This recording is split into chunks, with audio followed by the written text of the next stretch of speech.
हन्तान् हन्तारो पादम्बुजरेणव यानं तन्निराचार्यान् प्रणमामि यदनुग्रहतो जन्तु सर्वदुःखातिगो तमहं सर्वदा वन्दे श्रीमद्वल्लभम् ज्ञानतिमिरान्धस्य ज्ञानाञ्जनशलाकया चक्षुरुन्मीलितं येन तस्मै श्रीगुरवे नमामि हृदये शेषे लीलाक्षीराब्धिसायिनं लक्ष्मीसहस्रलीलाभिः सेव्यमानं कलानिधिं चतुर्भिश्च त्रिभिस्तथा षड्वेदविराजते योऽसौ पञ्चधारी।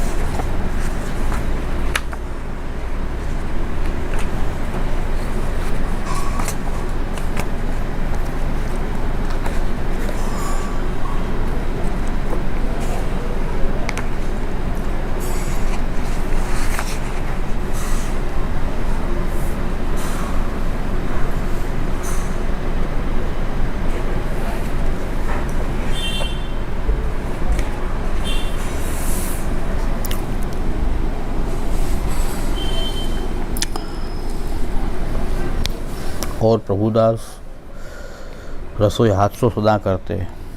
सो एक दिन रसोई बिगड़ी गई, दारी काची रही और लिट्टी जरी गई। तब प्रभुदास के मन में यह आई, जो ऐसी बिगड़ी रसोई श्री ठाकुर जी को कहाँ समर्पें, ताते चरणामृत मिलाई के लिए।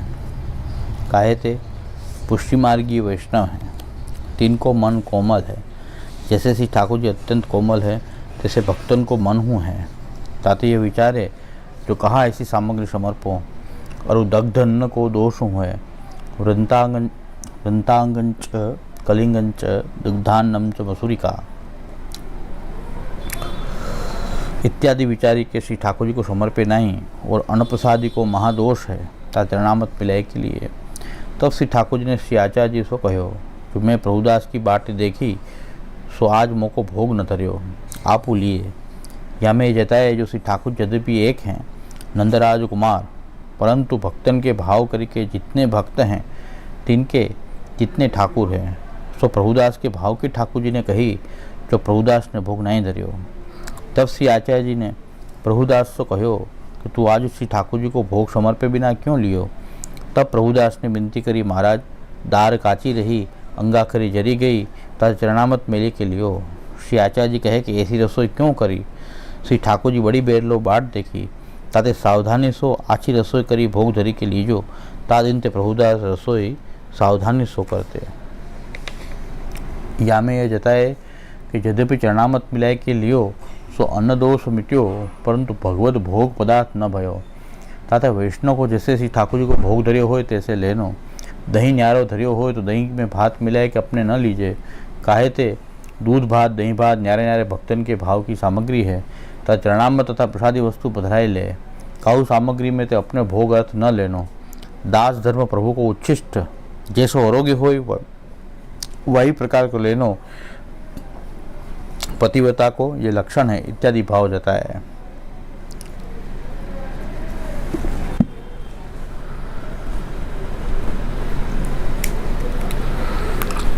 એટલે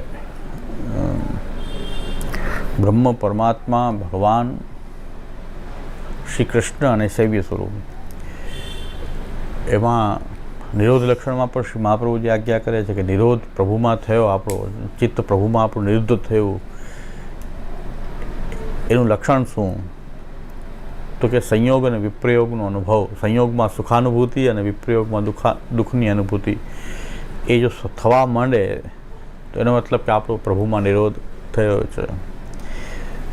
પણ એ પ્રભુમાં નિરોધ એ સેવ્ય પ્રભુમાં જ થઈ શકે જો સેવા પ્રણાલિકાથી નિરોધ સિદ્ધ થાય તો, અને ગુણગાનની પ્રક્રિયાથી નિરોધ સિદ્ધ થાય તો જેની કથા થઈ રહી છે એ કથનીય પ્રભુ જે છે એ સાક્ષાત ભગવાન શ્રી કૃષ્ણની જેની કથા થઈ રહી છે શ્રી કૃષ્ણની, એ શ્રી કૃષ્ણમાં નિરોધ એ સિદ્ધ થાય છે. પણ શ્રી કૃષ્ણ પણ ગુણગાનની પ્રક્રિયાથી એક ભાવાત્મક રૂપ ભક્તના હૃદયમાં ધારણ કરે છે. એનું વર્ણન શ્રી મહાપ્રભુજીએ સંન્યાસ નિર્ણયમાં પણ કર્યું છે કે બહિશ્ચેત પ્રકટ સ્વાત્મા વહનિવત પ્રવિશ્ય તેથી તદૈવ સકલો બંધો નાશ મેથી ન જાન્યતા. અને નિરોધ લક્ષણમાં પણ વર્ણન પ્રાપ્ત છે કે અંદર એક ભાવાત્મક જે રૂપ પ્રકટ થયું છે બહાર પ્રકટ થઈને એમને લીલાનો અનુભવ પણ કરાવે છે ગુણગાનની પ્રક્રિયાથી, કથાની પ્રક્રિયાથી. પણ એક વસ્તુ કોમન છે કે સેવાની પ્રણાલિકા હોય કે કથાની પ્રણાલિકા હોય, પણ ચિત્ત ભગવાનમાં જો નિરોધ થયો છે તો પછી સંયોગ અને વિપ્રયોગનું જે ચક્ર છે એ ચાલવા માંડે. એટલે સંયોગ અને વિપ્રયોગની અનુભૂતિ થાય. ઠાકોરજીનો અનવસર હોય ત્યારે ઠાકોરજી યાદ આવે, જલ્દી પાછા ક્યારે ઠાકોરજી પાસે જાય એ એક પ્રકારનો વિપ્રયોગની અનુભૂતિ છે કે આપણને પાછા ઠાકોરજી પાસે જવાની ઈચ્છા થાય. અને સંયોગમાં આપણને એ પરમ આનંદની અનુભૂતિ થાય કે ઠાકોરજી દર્શન કરતાં જ આપણો વિરહ થયો હોય તો પછી પરમાનંદ રૂપ થાય. સંયોગ પણ પરમાનંદ રૂપ હોય, કારણ કે વિપ્રયોગ પછી આપણને સંયોગ થાય તો એમાં આનંદ કરતાં પણ પરમાનંદની અનુભૂતિ થાય.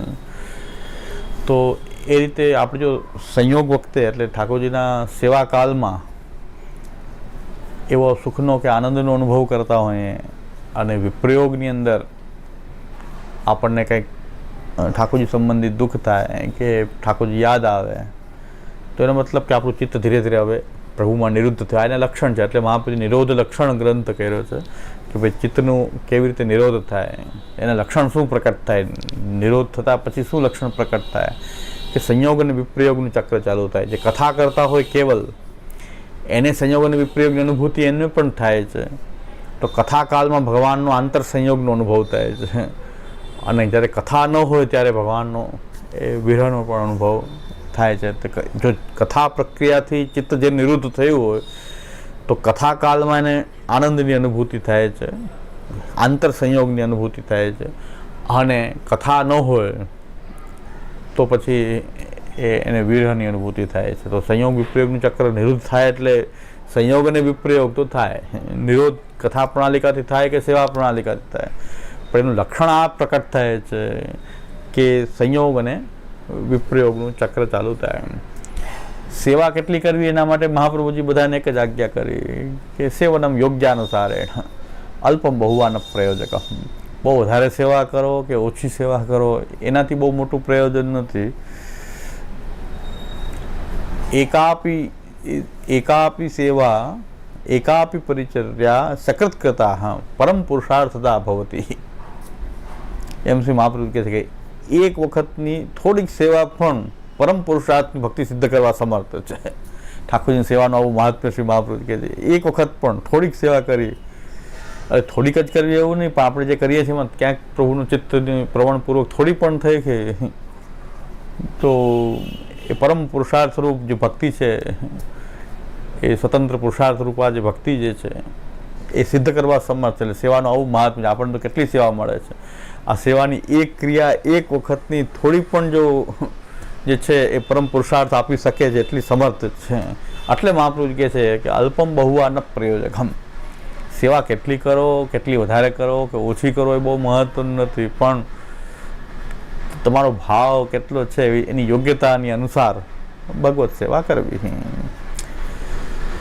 હવે આ સંયોગ અને વિપ્રયોગ જે છે નિરોધનું લક્ષણ શ્રી મહાપ્રભુજી કાર્ય લક્ષણ આપ્યું છે. તો આપણે જોયું કે ભાઈ જે બ્રહ્માત્મક પ્રભુ જે છે બ્રહ્મરૂપ છે પ્રભુનું, એમાં કોઈનો સંયોગ પણ નથી ને વિપ્રયોગ નથી, કારણ કે એમાં કોઈથી એ અલગ થઈ શકે જ નહીં. બ્રહ્મથી આપણે છૂટા પડી શકીએ જ નહીં. બ્રહ્મ સંબંધ તો આપણને બધાને છે જ, છૂટા પડી શકાય એવી સ્થિતિ નથી, કારણ કે બ્રહ્મ ક્યાંય ન હોય એવું બને જ નહીં. એકમેવા દ્વિતીયમ છે જે શાસ્ત્રમાં કીધું છે કે એકમેવા દ્વિતીય, એ તો એક જ છે, બધું એની અંદર છે. તો એ બ્રહ્મરૂપથી તમે અલગ કેવી રીતે હોઈ શકો? કોઈ પણ ન હોઈ શકે. તેમાં સંયોગ અને વિપ્રયોગની તો અનુભૂતિ બ્રહ્મથી તો કંઈ થવાનો સવાલ જ નથી. પરમાત્માનો નિત્ય સંયોગ છે, કારણ કે આત્મામાં જ બિરાજે છે. આત્માની બહાર પરમાત્મા જે છે, જો અંદર પરમાત્મા ન હોય તો પછી આ દેહમાં આત્મા જ નહીં હોય, કારણ કે આત્મા જે છે એની અંદર જ પરમાત્મા બિરાજે છે. તો આ દેહમાંથી જ્યારે આત્મા નીકળે બહાર તો સમજવું કે પરમાત્માનો વિયોગ થયો. એ પણ પછી બીજા દેહમાં તો પાછો જીવથી તો નથી જ, દેહથી છે કદાચ, પણ જીવથી તો ક્યારેય શક્ય જ નથી. પરમાત્માથી કોઈનો અનિત્ય સંયોગ છે. અહીં તો નિરોધનું કાર્યલક્ષણ શું બતાવ્યું છે? સંયોગ અને વિપ્રયોગ બંનેની અનુભૂતિ થાય. પછી ભગવાનની અંદર આપણે ભગવાન જે છે એનો સંયોગ વિપ્રયોગ ભગવાનનો થઈ શકે, પણ ભક્ત હોય તો, ભક્તિ હોય, ભક્ત હોય તો એને ભગવાનનો વિરહનો અનુભવ થાય છે. મોટા ભાગે ભગવાન જે છે તેના લોકમાં બિરાજે છે, વૈકુંઠ આદિ લોકમાં બિરાજતા હોય તો વિપ્રયોગ વધારે રહે છે. સંયોગ તો બહુ કઠિનતાથી જો ભગવાન દર્શન આપે, એના સામર્થ્યથી પ્રભુ કૃપા કરીને દર્શન આપે તો કાંઈક સંયોગ સુખની અનુભૂતિ થઈ શકે, અથવા તો મુક્તિમાં કંઈક સાલોક્ય મુક્તિ પ્રાપ્ત થાય તો ભગવાનના લોકમાં નિવાસ થાય ત્યારે કદાચ થાય. એટલે એ પણ કઠિન વાત છે. ભગવાનનો સંયોગ વિપ્રયોગ અનુભવ કરવો એ પાછું ભક્ત માટે જ. તો એનાથી આગળ પછી આપણે જોઈએ કે શ્રી કૃષ્ણ આપણા સેવ્ય પ્રભુના બધા જ પાસા છે. એક બ્રહ્મ પણ છે, પરમાત્મા પણ છે, ભગવાન પણ છે, એ શ્રી કૃષ્ણ પણ છે. આપણા ઠાકોરજી પાછા શ્રી કૃષ્ણ છે. તો હવે શ્રી કૃષ્ણ એટલે સએવ પરમ કાષ્ઠાપન્ન કદાચિત જગદુદ્ધારાર્થમ અખંડ પૂર્ણ એવ પ્રાદુર્ભૂત સન કૃષ્ણ ઇતિ ઉચ્યતે. અખંડ અને પૂર્ણ જે પરમ તત્વ છે, જેને પરમ તત્વ કહેવાય, એ ભક્તોના ઉદ્ધારાર્થ, પોતાને જે ભક્તોને સ્વરૂપાનંદનું દાન કરવું છે એવા ઉદ્ધાર કરવા માટે અખંડ અને પૂર્ણ. તો આપણે સમજવું પડશે કે બે શબ્દો મહાપ્રભુજી વાપરે છે, અખંડ અને પૂર્ણ. આપણને એ જ ખબર નથી પહેલાં તો કે અમે શ્રી કૃષ્ણના ભક્ત છીએ, શ્રી કૃષ્ણ શરણમો કરીએ, પણ મહાપ્રભુજી કૃષ્ણ કોને કહે છે? મહાપ્રભુજીનો કૃષ્ણ કોણ? કે શ્રી મહાપ્રભુજી કેને કૃષ્ણ કહે છે એની વ્યાખ્યા જ આપણને ખબર નથી. મહાપ્રભુજી કહે છે કે સએવ પરમ કાષ્ઠાપન્ન કદાચિત જગદુદ્ધારાર્થમ અખંડ પૂર્ણ એવ પ્રાદુર્ભૂત સન કૃષ્ણ ઇતિ ઉચ્યતે. અખંડ અને પૂર્ણ રૂપે પરમ તત્વ જે છે એ અખંડ અને પૂર્ણ ભક્તોના ઉદ્ધારાર્થ પ્રગટે ભૂતલ ઉપર, ભૂતલ ઉપર આવે. ભગવાન તો એને લોકમાં બિરાજે, શ્રી કૃષ્ણ તો ભૂતલ ઉપર પધારે, પણ એની અખંડિતતા અને પૂર્ણતા સાથે, ત્યારે એને શ્રી કૃષ્ણ કહેવાય છે. કારણ કે અન્ય કલ્પોમાં કૃષ્ણ નામના દેવ પણ પ્રકટ થાય છે, વિભૂતિ રૂપ પણ પ્રકટ થાય છે, અવતાર રૂપ પણ પ્રકટ થાય છે, કૃષ્ણ નામના દેવ પણ છે, અને વેદમાં કૃષ્ણ નામના અસુર પણ છે. વેદમાં તો કૃષ્ણ નામના અસુર પણ છે, કૃષ્ણ નામના દેવ પણ છે. કૃષ્ણ ક્યારેક દેવરૂપ પણ હોય, કૃષ્ણ ક્યારેક અવતાર રૂપ પણ હોય. ત્યારે નારાયણના અવતાર રૂપથી પણ કૃષ્ણ પ્રકટ થતા હોય, પણ સારસ્વત કલ્પમાં જ્યારે ભગવાન પ્રકટ થયા ત્યારે તો અખંડ પૂર્ણ એવો પ્રાદુર્ભૂત, એ તો અખંડ અને પૂર્ણ પ્રકટ થયા છે. તો અખંડ કહેવાનું તાત્પર્ય શું છે? અને પૂર્ણ તો પૂર્ણ શબ્દ વાપરો, પછી અખંડ કહેવાનું તાત્પર્ય શું છે? આ તો શ્રી મહાપ્રભુજી જ કરી શકે. એટલે આપણે કહીએ છીએ કે આપણા ઘરમાં જે ઠાકોરજી બિરાજે છે એ શું સ્વરૂપ છે, શ્રી મહાપ્રભુજી ન બતાવે તો એ આપણને ભગવાનની ઓળખ જ ન થાય. કૃષ્ણને સાચી રીતે ઓળખી જ ન શકીએ શ્રી મહાપ્રભુજી જો ભૂતલ ઉપર ન પધાર્યા હોય, અને આપણને જો આ ગ્રંથ દ્વારા ન બતાવ્યું હોય, અને એ ગ્રંથની વાણી એ દ્વારભૂત ગુરુ દ્વારા એ ગ્રંથની વાણી જો આપણને ન મળી હોય તો આપણે પણ કૃષ્ણની કંઈક બીજી કલ્પના કરતા હોય કે કૃષ્ણ એટલે કોણ. આ તો આ બધાની આ ગુરુની કૃપા, શ્રી મહાપ્રભુજીની કૃપા એવી છે કે મહાપ્રભુજી જો આ ન બતાવે તો આટલા પાસા કૃષ્ણના સહિત કૃષ્ણ અમારો એ કૃષ્ણ છે. એટલે અખંડ કહેવાથી બ્રહ્મ, પરમાત્મા, ભગવાન, એટલે ભગવાન શ્રી કૃષ્ણ પ્રાદુર્ભાવ થાય ત્યારે એ પૂર્ણ બ્રહ્મ હોય, એની બ્રહ્માત્મકતાને છોડીને નહીં. એ બ્રહ્મરૂપે જે વ્યાપક તત્વ છે, વ્યાપકતાને પોતાનામાં સમાવીને આવે. મહાપ્રભુજીને આટલી દૃષ્ટિ છે કૃષ્ણ માટેની. એટલે મહાપ્રભુજી હંમેશા બધી જગ્યાએ કૃષ્ણને જ શોધે છે. કૃષ્ણ બધે જ દેખાય મહાપ્રભુજીનું કારણ શું છે? મહાપ્રભુ કહે છે એ તો બ્રહ્મ પણ છે, તો ક્યાં ન હોય કૃષ્ણ? શ્યામદાદાને એક જઈને કીધું કે અમે તો કૃષ્ણને નરકમાં માનીએ છીએ. કૃષ્ણ તો નરકમાં છે. 6000 વર્ષ કે 60,000 વર્ષ કંઈક છે એ લોકોના હિસાબે. મહાભારત યુદ્ધ કરાયું, બહુ હિંસા કરાવી, તો હજી એને 60,000 વર્ષનું કે 6000 વર્ષનું એ નરક છે. એ સમુદાય કે તો હોય જ ને, અમારે તો કૃષ્ણ જે છે, કારણ કે આપણે તો શ્રી મહાપ્રભુજી કૃષ્ણને બતાવ્યું છે કે તું બ્રહ્મ છે, તો બ્રહ્મ નરકમાં ન હોય એવું થોડું બને. અમારો કૃષ્ણ તો બ્રહ્મ હોવાથી નરકમાં હોય જ, એના વિના તો નરક ક્યાંથી હોય? ભગવાનના પીઠમાં જ નરક બતાવ્યું છે. તો ભગવાન તો વ્યાપ્ત છે, નરકમાંય વ્યાપ્ત છે. અને સમુદાય કીધું અમારા કૃષ્ણ તો પાછું મહાવીરમાંય વ્યાપ્ત છે, બ્રહ્મરૂપથી પાછું મહાવીરમાંય છે. એટલે અને એ જૈન ભાઈ હતા ને, એને ખબર નહોતી કે શ્રીનાથજી છે એ કૃષ્ણનું રૂપ છે. એટલે શ્રીનાથજીનું ઠોર ને પ્રસાદ ખૂબ આનંદથી ખાય. સમુદાય કે એ તો કૃષ્ણ છે, કે એ તો નરકમાં, તો પ્રસાદ તો લેવાય ગયો. આ ઠોર મઠરીની માયા જાળ એવી છે, કોઈ બાકી નથી. એને તો કૃષ્ણને નરકમાં માને છે, તો નરકમાંથી આ પ્રસાદ ક્યાંથી લઈ લીધો? કે એ કૃષ્ણનું રૂપ કહેવાય. શ્રીનાથજી એટલે કૃષ્ણ છે. બધા દેવથી વાંધો નથી, જૈનોને કૃષ્ણથી વાંધો છે. બીજા કોઈ દેવ રૂપમાં વાંધો નથી, દેવી દેવતા કોઈનો એને વાંધો નથી, પણ કૃષ્ણથી એને વાંધો છે, કારણ કે એ તો નરકમાં છે. સમુદાય કે તમે જે પ્રસાદ ખાઈને આવ્યો તો શ્રીનાથજી તો કૃષ્ણ છે. તો એ કહો જાઓ જાઓ, હવે પૂરું થયું, પ્રસાદ તો લઈ લીધો, અમે પૈસા દઈને પ્રસાદ લીધો. આપણી વિડંબના છે કે શ્રીનાથજીમાં જૈનોનું દ્રવ્યથી પણ પ્રસાદ લેવાઈ જાય છે. અને આપણે મોટો દાવો કરતા હોઈએ છીએ કે શ્રીનાથજી છે, હા ત્યાં એકદમ પુષ્ટિમાર્ગી પ્રકાર છે, શ્રીનાથજી પુષ્ટિમાર્ગી પ્રકાર છે, આટલી બધી હવેલીઓ પુષ્ટિમાર્ગી. પણ જૈનોનું દ્રવ્ય પણ ત્યાં ચાલે છે ને, ઓરાજીનું દ્રવ્ય ચાલે છે. પ્રસાદ તો ઓરાજીને ભાવે, તો એ પૈસા ભરી દે, તો એને મળી જાય પ્રસાદ. હવે તો એટીએમ થઈ ગયું પ્રસાદનું. એટીએમ બધા ગર્વથી કહેતા હતા કે વિશ્વનું પહેલું પ્રસાદ એટીએમ. આ તો શરમ ડૂબી મરવા જેવી વાત છે કે પ્રસાદ એટીએમમાં મળે, એ તો ડૂબી મરવાનો પ્રશ્ન છે. પ્રસાદ તો ભગવાનની કૃપાનું પ્રતીક છે, સાક્ષાત ભગવાનની કૃપા રૂપ છે. પ્રતીક પણ સાક્ષાત ભગવાનની કૃપા છે, અને એ પ્રસન્નતા છે ભગવાનની. અને એ એટીએમમાં જો ગમે એ પૈસા નાખે અને એટીએમમાં ભગવાનની કૃપા આમ મળતી હોય, તો તે પ્રસાદ કેવી રીતે? કૃપા અને પ્રસન્નતાને પ્રસાદ કહેવાય. કે આપણા પ્રભુ પ્રસન્નતાથી અરોગે છે, એ આપણને મળે છે, ત્યારે એ પ્રસાદ છે.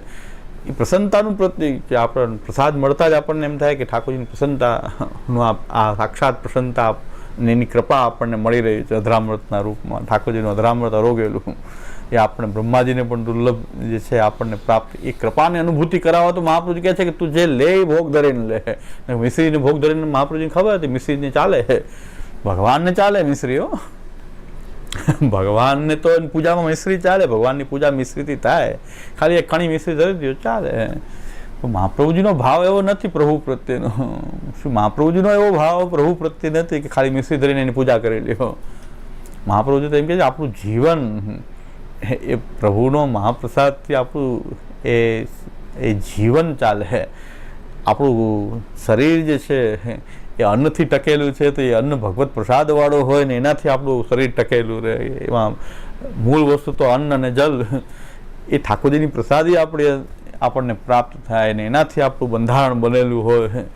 એવો શું મહાપ્રભુજીનો ભાવ છે. એમાંય પાછો વ્રજભક્તોના ભાવ રહેલા છે કે જે વેણુનાથની જે સુધા જે છે એ વ્રજભક્તોને પ્રાપ્ત થઈ, એમના કારણે એની એ રાસના પાત્ર બન્યા. તો મહાપ્રભુ કહે છે કે આ ઠાકોરજીના ધરામૃત આપણી અંદર જઈ રહ્યું છે, એના કારણે આપણને ભગવત પ્રેમ, ગોપિકાઓ જેવા પ્રેમનું દાન કરે. આપણે ઠાકોરજીના પ્રસાદનું આ મહાત્મ્ય છે. આ કંઈ મીઠાઈ નથી, એટલે મીઠાઈ નથી, પણ ઠાકોરજીનું જલ હોય કે પ્રસાદી કોઈ પણ એક રોટી હોય, સૂકી રોટલી હોય કે ચણા હોય, એ તો અધરામૃત રૂપ ઠાકોરજીની જે વેણુનાથની અંદર સુધા છે એ સુધા. મહાપ્રભુજીની ભાવના એવી છે. મહાપ્રભુજી આપણને એ ભાવથી ભાવિત કરવા માંગે છે કે એ મહાપ્રભુજીની આપણા પ્રત્યે ભાવના છે. આપણે તો પ્રસાદમાં એવું લાગતું નથી. આપણે તો પ્રસાદમાં ઠાકોરજીનો પ્રસાદ મળવો એ મહાદુર્લભ વસ્તુ છે કે આપણને મળી રહ્યો છે, પણ મહાપ્રભુજી આપણી માટે ભાવના કરી રહ્યા છે.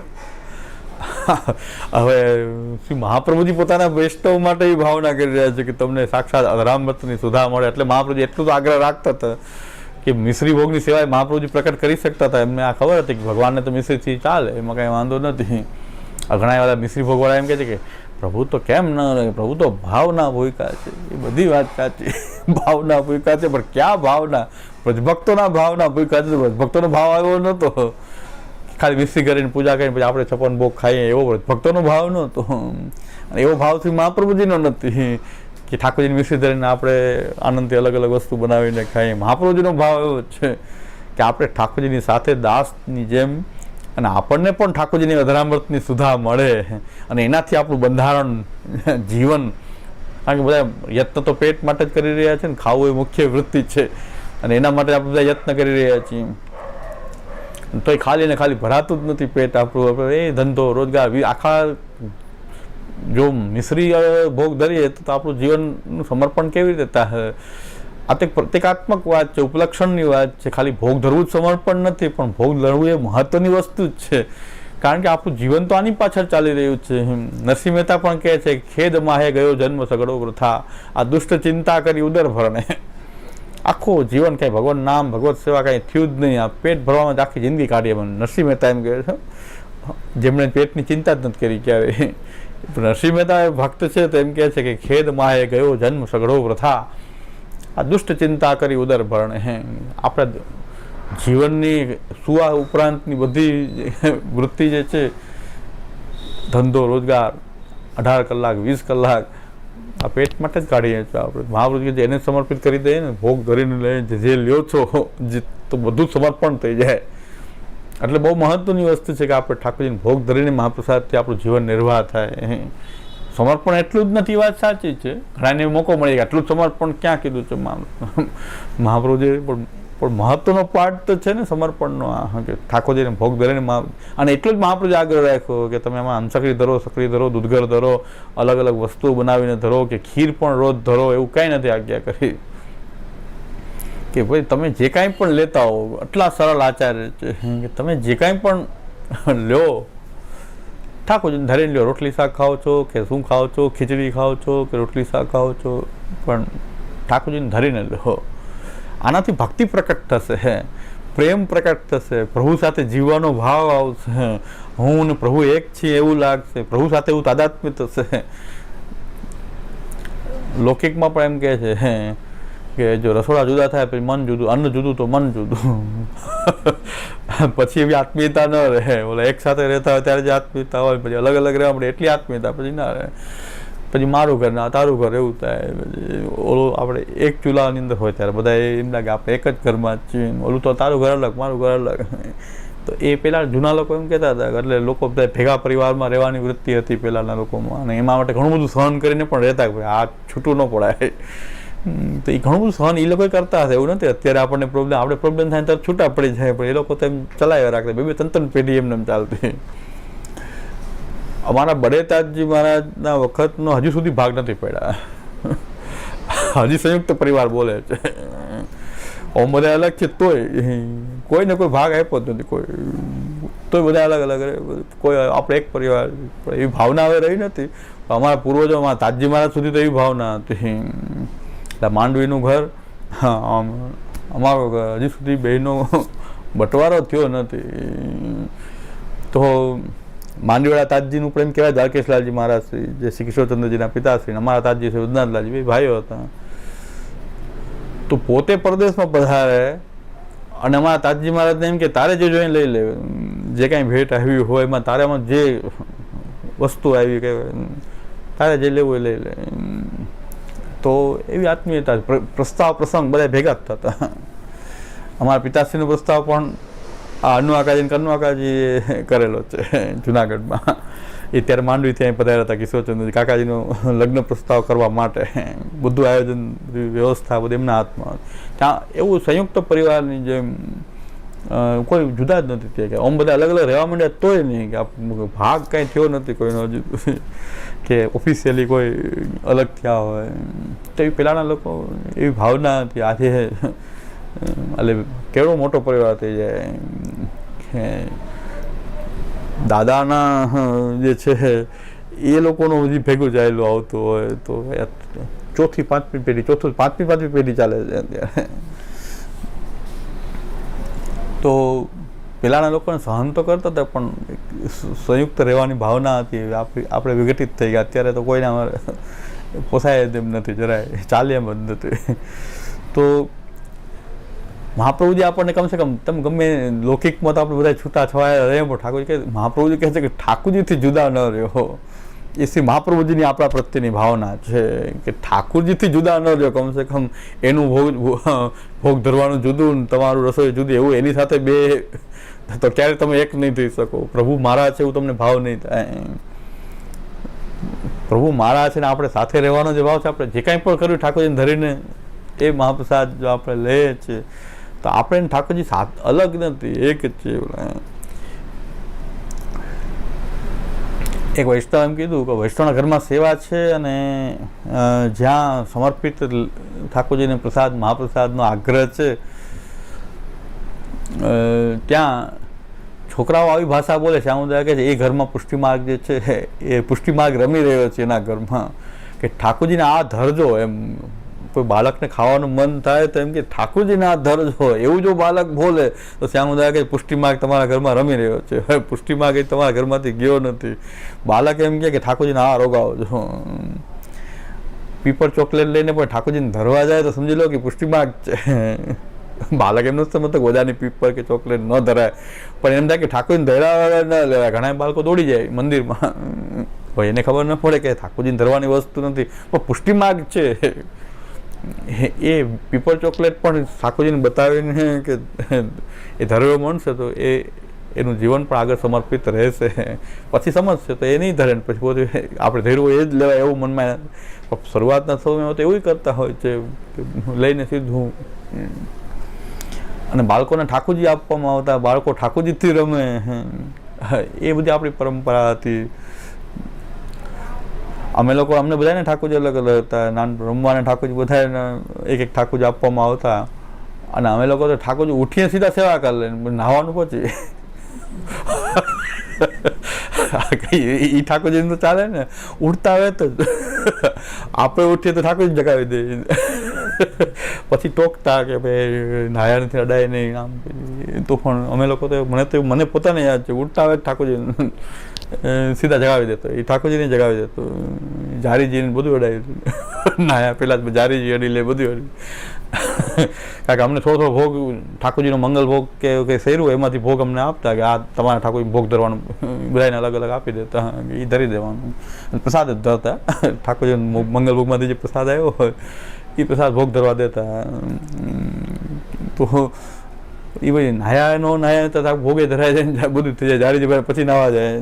તો પણ બાળક એવું કરવા પણ ખોટું, અમે ખોટું જ કરતા, પણ તો કંઈક સાચું થોડું ઘણું કંઈક લાઈન ઉપર આવી ગયા. ખોટું કરતા હતા તો એ લાઈન ઉપર આવી ગયા. તો એવી રીતે બાળક તો એવું જ કરે, પણ એને બહુ મરજાદી હોય તો બધું છોવાઈ ગયું, આમ કર્યું તેમ કર્યું. તો બાળક એમ છે કે આ તો એને જે ઠાકોરજી પ્રત્યે જે એકાત્મતા આવવી જોઈએ આવે જ નહીં. એ પહેલેથી અપરસ જ જોઈ જાય તો એ બાળકના મનમાં એમ થઈ જાય કે મારું ક્યાંક ચાલવા મળે ત્યારે હું અહીંથી જુદો ભાગું. આખો દી છું કરે છે તો મારું એક વખત શાસન આવે તો અહીંથી દૂર ભાગું.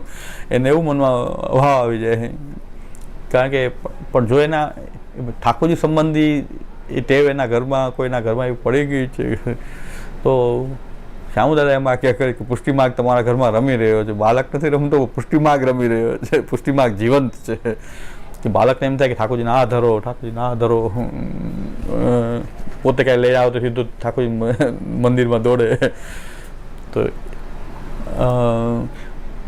અને બાળકોને એક બહુ સરસ આપણી સેવા જે છે, પૂજા કદાચ બાળકોને અનુકૂળ ન આવે પણ સેવા અનુકૂળ બહુ આવે છે. અને આવા દો તો સેવા બહુ અનુકૂળ આવે. કારણ કે આમાં ખીલોના હોય, બધું હોય.